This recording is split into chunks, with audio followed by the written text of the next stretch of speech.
Hello everyone, welcome to smart ഷോയിറ്റി. ഇന്ന് നമുക്ക് റൈറ്റിങ്ങിൻ്റെ ഒരു ഡിസ്കഷൻ പഠിക്കാം. ഞാൻ ക്വസ്റ്റ്യൻ പേപ്പർ ഷെയർ ചെയ്തിട്ടുണ്ട്. എല്ലാവരും ക്വസ്റ്റ്യൻ പേപ്പറിൽ നോക്കിയാൽ മതി, ഞാൻ എക്സ്പ്ലനേഷൻ തരാം.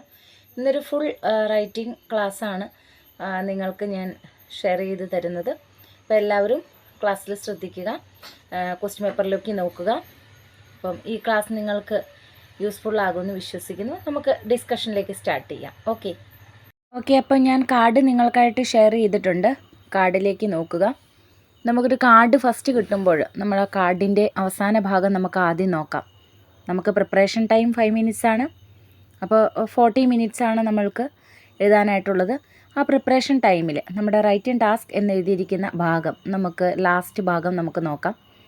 അവിടെ നമുക്ക് കാണാൻ പറ്റും, you are A first year resident in A surgical ward. Sally Fletcher is a 25-year-old woman who has recently undergone surgery. You are now discharging from her hospital. Using the information given to you in a case notes, write a letter of discharge to the patient's GP, Dr. Stevens, Mill Street Surgery, Farmham, GU 10-1HA. Okay, അപ്പോൾ ഇതാണ് നമ്മുടെ കാർഡിനകത്തുള്ള information. നമുക്ക് റീഡറെ കിട്ടിയിട്ടുണ്ട്. Reader ആരാണ്? ഒരു GP ആണ്. GPയുടെ പേരുണ്ട്, address കൊടുത്തിട്ടുണ്ട്. ഇവിടെ നമ്മൾക്ക് കാണാനായിട്ട് സാധിക്കും, right a letter of discharge എന്ന് കൊടുത്തിട്ടുണ്ട്. അപ്പം ചില വീഡിയോസിലൊക്കെ ഞാൻ പല ഇൻസ്റ്റിറ്റ്യൂട്ടിലും കണ്ടു, ഡിസ്ചാർജ് എന്ന് എഴുതിയിരിക്കുന്ന ലെറ്റർ നോൺ കേസ് ആണെന്ന്. ഓക്കെ, നെവർ ഡിസ്ചാർജ് എന്നെഴുതുന്ന ലെറ്റർ ഒരു നോൺ കേസ് അല്ല. ഇവിടെ ഡിസ്ചാർജിനല്ല ഇമ്പോർട്ടൻസ്. ഡിസ്ചാർജ് അവിടെ നമ്മൾ പേഷ്യൻ്റ് ഡിസ്ചാർജ് ചെയ്ത് നെക്സ്റ്റ് പേഴ്സൻ്റെ അടുത്തേക്ക്, നെക്സ്റ്റ് കെയർ കൊടുക്കുന്ന ആളുടെ അടുത്തേക്ക്, അതായത് നമ്മുടെ ലെറ്റർ വായിക്കുന്നയാൾ റീഡറിന് നമ്മൾ പേഷ്യൻറ്റിനെ കൊടുക്കുകയാണ് എന്നുള്ള ഒരു ക്ലൂ ആണ് അവിടെ ഡിസ്ചാർജ് എന്നുള്ള വാക്കുകൊണ്ട് ഇവിടെ റെപ്രസെൻറ്റ് ചെയ്യുന്നുള്ളൂ.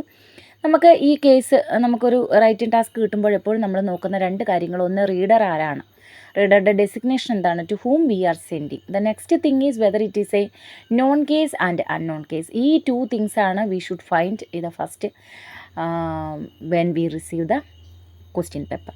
സോ നമുക്ക് ഇതിൽ നിന്നും ഈ ലെറ്റർ ഒരു നോൺ കേസാണ്. But how we can identify this?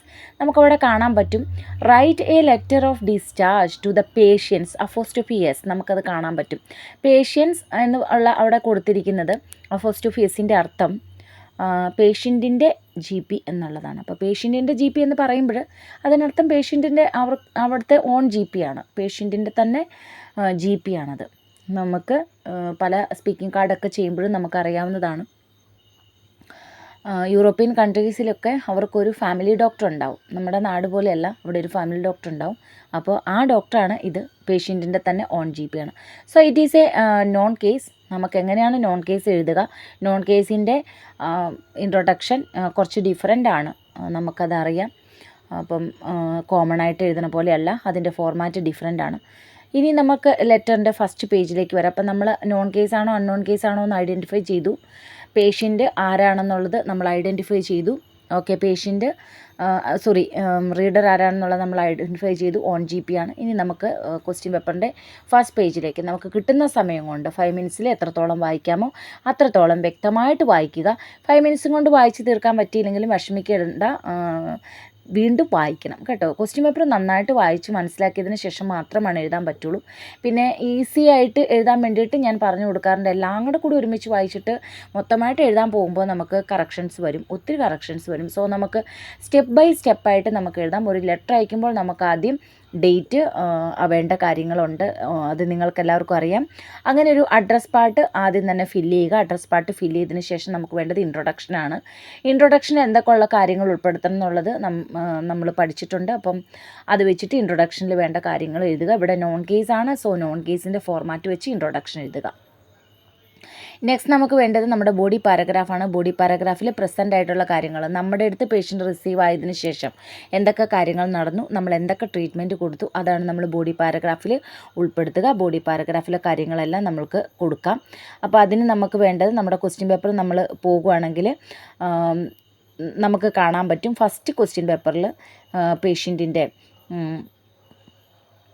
എവിടെയാണോ കൊടുത്തിരിക്കുന്നത് ബോഡി പാരഗ്രാഫ് തുടങ്ങുന്നത് അവിടെ തൊട്ട് നമുക്ക് കാണാൻ പറ്റും. പോസ്റ്റ് ഓപ്പറേറ്റീവ് കെയർ തൊട്ടിട്ടാണ് മൊബിലിറ്റി, പോസ്റ്റ് ഓപ്പറേറ്റീവ്, ഇതെല്ലാം അതിനകത്ത് ഇൻക്ലൂഡ് ആവുന്ന കാര്യമാണ്. അതെല്ലാം നമ്മൾക്ക് കൊടുത്തെഴുതാൻ പറ്റും. പിന്നെ പേഷ്യൻറ്റിൻ്റെ കണ്ടീഷൻ നമ്മുടെ ക്വസ്റ്റ്യൻ പേപ്പറിൽ ഫസ്റ്റ് പേജിൽ കൊടുത്തിട്ടുണ്ട്. ഡയഗ്നോസിസ് എൻഡോമെട്രിയോസിസ് ആണ്. അപ്പം അതും കൂടെ കൂടി ചേർത്തിട്ട് ഇൻട്രൊഡക്ഷനിൽ ഡയഗ്നോസിസ് നമുക്ക് അത് ഉപയോഗിക്കാം. ഇനി നെക്സ്റ്റ് നമുക്ക് പേഷ്യൻറ്റിൻ്റെ സോഷ്യൽ മെഡിക്കൽ ഹിസ്റ്ററിയാണ്. Social medical history known case ആയതുകൊണ്ട് ആവശ്യമില്ല. അപ്പം നേഴ്സിംഗ് മാനേജ്മെൻറ്റും മെഡിക്കൽ പ്രോഗ്രസ്സും എല്ലാം നമുക്ക് ബോഡി പാരഗ്രാഫിനകത്ത് ഇൻക്ലൂഡ് ചെയ്തുകൊണ്ട് എഴുതുക. പിന്നെ സോഷ്യൽ മെഡിക്കൽ ഹിസ്റ്ററി ആവശ്യമില്ല. ഇനി നമുക്ക് ഡയറക്റ്റായിട്ട് കൺക്ലൂഷൻ പാരഗ്രാഫിലോട്ട് പോകാം. കൺക്ലൂഷൻ പാരഗ്രാഫിൽ എന്തൊക്കെയാണ് നമുക്ക് വേണ്ടത്? ഓൾവേസ് നമ്മൾ എഴുതുന്നത് ഡിസ്ചാർജ് പ്ലാനാണ്. റെക്കമെൻഡേഷൻ പാരഗ്രാഫ് ഓർ കൺക്ലൂഷൻ പാരഗ്രാഫാണ് നമ്മൾ വൈൻഡപ്പ് ചെയ്യാൻ പോകുന്ന പാരഗ്രാഫാണത്. സോ നമുക്ക് ഡിസ്ചാർജ് പ്ലാൻ അതിനകത്ത് യൂസ് ചെയ്യാം. ഡിസ്ചാർജ് പ്ലാനിൽ ഇവിടെ ക്വസ്റ്റ്യൻ പേപ്പറിൽ 2 കാര്യങ്ങൾ കൊടുത്തിട്ടുണ്ട്. അതിന് ഡിസ്ചാർജ് പ്ലാൻ ഓർഗനൈസ് ചെയ്ത് ഡിസ്ചാർജ് പ്ലാൻ തുടങ്ങുന്ന ഫോർമാറ്റ് ഉപയോഗിച്ചുകൊണ്ട് വൃത്തിയായിട്ട് ഓർഗനൈസ് ചെയ്ത് എഴുതാം. ഇനി നമ്മുടെ ലെറ്റർ തീരുവാണ്. അപ്പോൾ നമ്മൾ എപ്പോഴും എഴുതാറുള്ള പോലെ please contact me for further queries കൊടുത്തതിന് ശേഷം സിൻസിയർലി ആണോ ഫെയ്ത്ത്ഫുള്ളി ആണോ, ഇവിടെ സിൻസിയർലി വരും. കാരണം പേഷ്യൻ്റ് നമുക്ക് റീഡറുടെ പേരുണ്ട്, GPയുടെ പേര് തന്നിട്ടുണ്ട്. അതുകൊണ്ട് തന്നെ നമുക്ക് സിൻസിയർലി കൊടുക്കാം. പിന്നെ നമ്മൾ ആരാണ് എഴുതുന്നത് എന്നുള്ള ഒരു ഐഡൻറ്റിഫിക്കേഷനും കൂടെ കൊടുത്തതിന് ശേഷം നമുക്ക് ലെറ്റർ വൈൻഡപ്പ് ചെയ്യാവുന്നതാണ്. നമുക്ക് ഇവിടെ ഏതൊരു ക്വസ്റ്റ്യൻ പേപ്പറിനകത്ത് എല്ലാ ക്വസ്റ്റ്യൻ പേപ്പറിനകത്തും നമുക്ക് കാണാൻ പറ്റും. OET തന്നെ നമ്മളോട് സജസ്റ്റ് ചെയ്തിട്ടുണ്ട്. നമ്മുടെ റൈറ്റിംഗ് ടാസ്കിന് ശേഷം ഫൈനലി ഏറ്റവും അവസാനം നമുക്ക് കാണാം ഇൻ യുവർ ആൻസേഴ്സ്. നമ്മുടെ ആൻസേഴ്സിൽ എന്തൊക്കെ വേണമെന്നുള്ളതാണ് ക്വസ്റ്റ്യൻ പേപ്പറിൽ തന്നിരിക്കുന്നത്. സെക്കൻഡ് ക്വസ്റ്റ്യൻ പേപ്പറിലെ ലാസ്റ്റ് പാർട്ടിൽ നമുക്ക് കാണാൻ പറ്റും.